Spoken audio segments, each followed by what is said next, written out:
Hello everyone, good morning to all of you, and I have a new story. By the help of a story, we can learn English and we will speak, we will write and we will understand.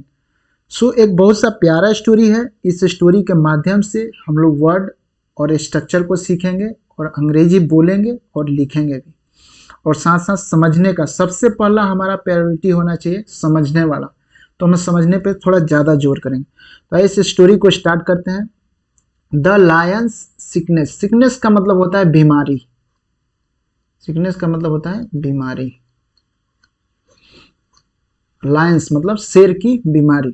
देखिए बहुत सा प्यारा story है। इस story के माध्यम से मैं आपको बोलने के लिए मैं सिखाऊंगा। इसमें बहुत स्ट्रक्चर है, बहुत एक दो स्ट्रक्चर है, उसी के माध्यम से हम लोग दो तीन स्ट्रक्चर और कर लेंगे।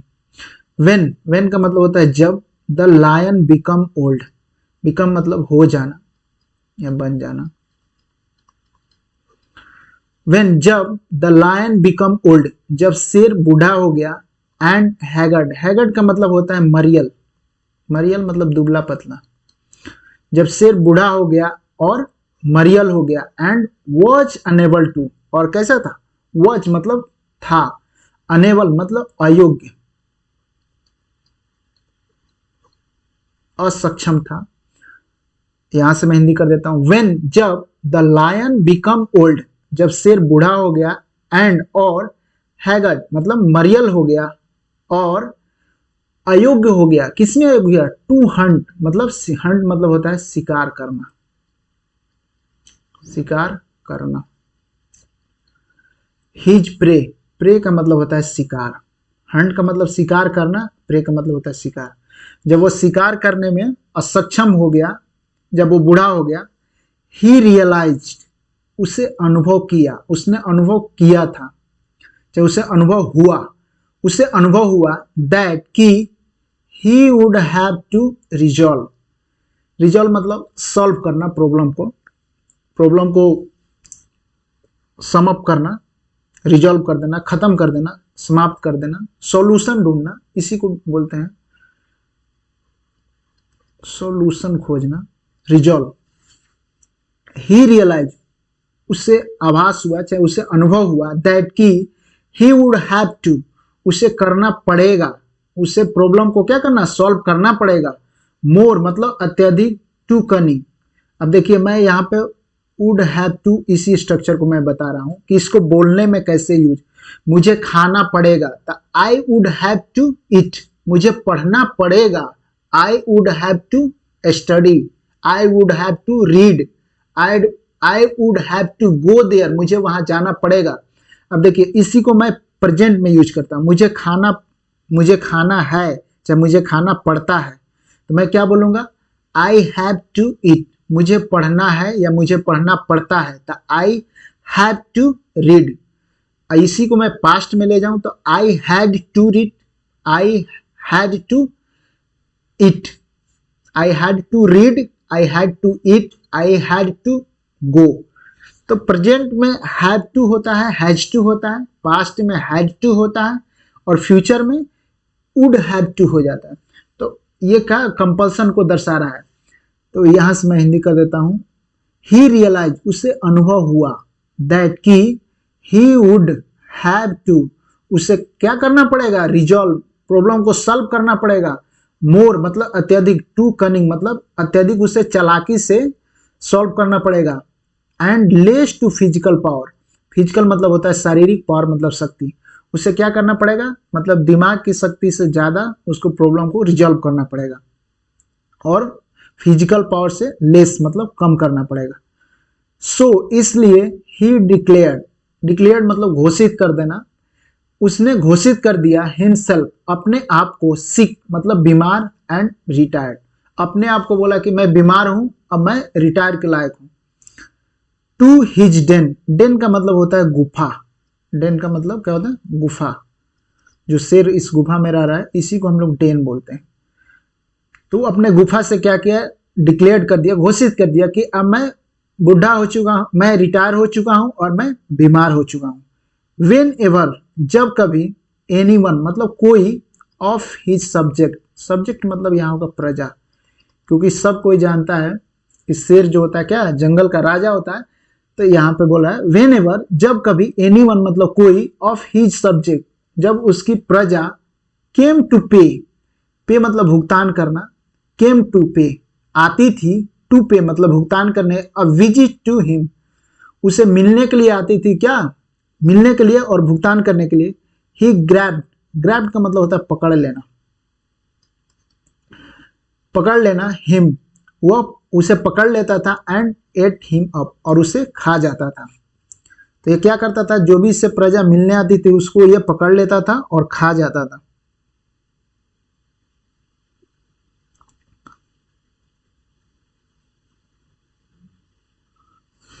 देन तब, वन डे एक दिन, फॉक्स केम, एक दिन, फॉक्स मतलब होता है लोमड़ी, तब एक दिन क्या कि लोमड़ी आई, बट बिफोर एंट्रिंग, लेकिन बिफोर मतलब के पहले, एंट्रिंग मतलब प्रवेश, एक दिन लोमड़ी आई और क्या की, बट लेकिन, बिफोर एंट्रिंग प्रवेश से पहले, द डेन गुफा में प्रवेश से पहले, सी वेरी केयरफुली वो बहुत सावधान थी, केयरफुली मतलब ध्यानपूर्वक, ध्यानपूर्वक, लुक्ड अराउंड ध्यानपूर्वक चारों तरफ देखी, एंड डिसाइड और निर्णय ली और सोची, चाहे निर्णय ली, टू रिमेन, रिमेन मतलब बना रहना या वहीं रहना, वहीं पे रहने के लिए निर्णय ली, एट द एंट्रेंस प्रवेश द्वार पे, ओनली मतलब सिर्फ, वो एक दिन लोमड़ी आई लेकिन प्रवेश द्वार से पहले, गुफा के प्रवेश द्वार से पहले वो बहुत ध्यानपूर्वक चारों तरफ देखी और डिसाइड की, निर्णय ली, to remain at the entrance, कि क्या प्रवेश द्वार पे ही सिर्फ वो रुकेगी, अंदर नहीं जाएगी। प्लीज कम कृपया अंदर आओ, इन मतलब में, डियर फॉक्स बोले कि सेड द लायन मतलब शेर ने बोला कि प्लीज अंदर आओ, in very mild tone, mild मतलब होता है धीमी आवाज में, नरमी आवाज में, धीमी आवाज में क्या बोलता है कि अंदर आओ, डियर मतलब होता है प्रिय, हिंदी यहां से कर देता हूं, प्लीज कम इन अंदर आओ, डियर फॉक्स प्रिय लोमड़ी अंदर आओ, सेड द लायन लायन ने बोला, इन अ वेरी मिल्ड टोन बहुत धीमी आवाज में बोला। तो ये क्या बोलते हैं, thank you very much, the fox said बोले कि बहुत बहुत आपका धन्यवाद, सेड ने बोली, फॉक्स ने बोली सॉरी, कि बहुत बहुत आपका धन्यवाद, I would rather prefer to remain at the entrance only, बोल रही है कि मैं केवल प्रवेश द्वार पे ही रहना पसंद करूंगी। देखिए यहां से मैं, आई वुड रादर, आई वुड मतलब मैं करूंगी, रादर बल्कि, प्रेफर मतलब पसंद, टू रिमेन मतलब बना रहना, एट द एंट्रेंस ओनली बोले कि मैं सिर्फ प्रवेश द्वार पर ही रहना मैं पसंद करूंगी। नो फॉर्मेलिटीज प्लीज बोला कि फॉर्मेलिटीज पूरा मत करो, डू कम इन कृपया अंदर आओ, फॉर्मेलिटीज पूरा मत करो, the lion said in a sweet voice, lion ने क्या मधुर आवाज में बोला कि फॉर्मेलिटी क्यों पूरा करे हो, अंदर आओ, थैंक यू वेरी मच, फिर लोमड़ी ने क्या बोला कि बहुत बहुत धन्यवाद आपका, आई कैन सी, कैन मतलब सकना सकनी, कैपेसिटी को दर्शा रहा है, आई कैन सी मैं देख सकती हूँ, सो मेनी मतलब कई, फुटप्रिंट, फुटप्रिंट मतलब होता है, फुट मतलब पैर, प्रिंट्स का मतलब होता है छाप, जो पैर का जो निशान था, बोलती है कि आई कैन सी मैं देख सकती हूँ, सो मेनी फुटप्रिंट्स कि कई जो निशान है, गोइंग इन जाते हुए, बट नॉट वन लेकिन कोई नहीं, विच कम्स आउट मैं तो जाते हुए निशान को देख रही हूँ लेकिन आते हुए निशान को मैं नहीं देख रही हूँ। The lion had to go hungry that day, lion मतलब शेर को, हैड टू गो हंग्री भूखा सोना पड़ा, दैट डे उस दिन। अब देखिए फिर यहाँ पे हैड टू आ गया, यहाँ पे कंपल्सन दर्शा दिया, ये पास्ट में, हैड टू गो उसे भूखा रहना पड़ा था, उसे जाना पड़ा था, तो क्या बोलेंगे, ही हैड टू गो उसे जाना पड़ेगा, तो he would have to go, future में हो जाएगा। अब प्रेजेंट में बोलूंगा कि मुझे जाना है तो आई हैव टू गो, तो इसी तरीके से आप स्ट्रक्चर को सीखिए, वर्ड को सीखिए और सेंटेंस को सीखिए धीरे धीरे। ये 1 या 2 दिन का चीज नहीं है। यदि आपका बेसिक अच्छा है तो इंटरमीडिएट और एडवांस लेवल में जाने के लिए बहुत कम समय लगता है। So thank you, bye bye, see you tomorrow.